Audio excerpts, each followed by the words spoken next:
taas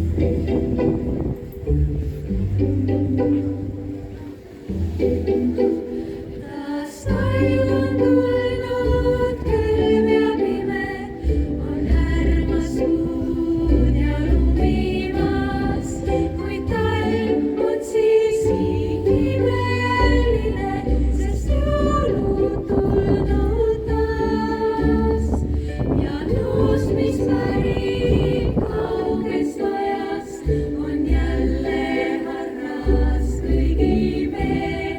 See lugu räägib lunastajast ja rõõmust, mis on meisse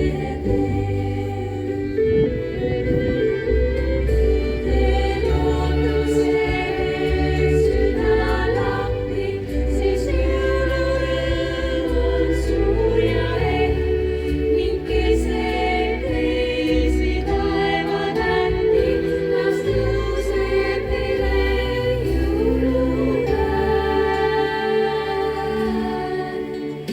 Kui vahel mure hinges usub, sütunne lasub südamel, siis teab, on keegi, kes sind usub, kes mõtleb sulle jõuludel.